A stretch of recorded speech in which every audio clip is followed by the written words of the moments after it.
To Your Health, where we talk to local health leaders to help you feel better, live better, and be better. Hey everybody, and welcome to Your Health. Well, today we're joined by Alisa Gerke, our friends at Unity. Hi. Good afternoon. I'm so glad that you're back. Let's get into it right off the bat. Maybe when it's time we have to start thinking about hospice, could you give us some hints on what we should be looking for in a company, in a provider? But also, I'm curious, profit, for-profit, nonprofit, what's the difference? Absolutely. The first and foremost is for the family and the patient to feel a good connection with an organization. You can look at quality metrics online. There's information and data points that are available to look at.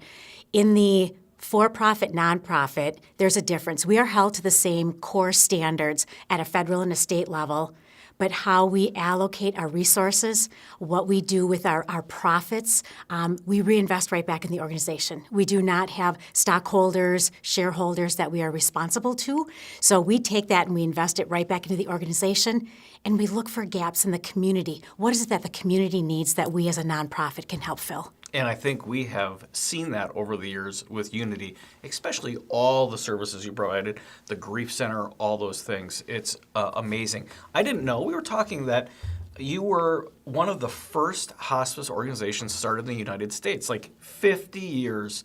What do you think that experience brings to Unity and then to our community? Absolutely. The depth and the breadth of these services we provide is definitely foundational with our staff. And when you add on 45 or coming up on 50 years, we must have done some things right along the way. We've made adjustments, we've evolved, but we've stayed connected to the community in making sure that their chronic care, their end-of-life care, and their grief needs are met when they need them. Yeah, and doing that for such a long time, helping so many people. The big thing we've talked about before, and I think it's important to hit on, is that the misconception earlier is so much better for hospice, isn't it? It is. It's tough because there's a stigma and there's a holdback on hospice and what it means to people personally. Yet we continually hear from families, why didn't somebody tell me about this sooner? Why were we not introduced to these services sooner?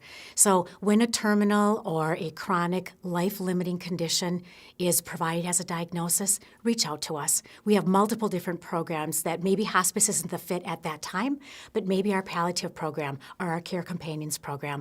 We really want to make sure that we meet that individual and their family on their journey at that point and help them navigate through those really, really tough transitions. All right, Alisa, thank you so much for being here, and thank you for watching To Your Health. The preceding was a paid advertisement.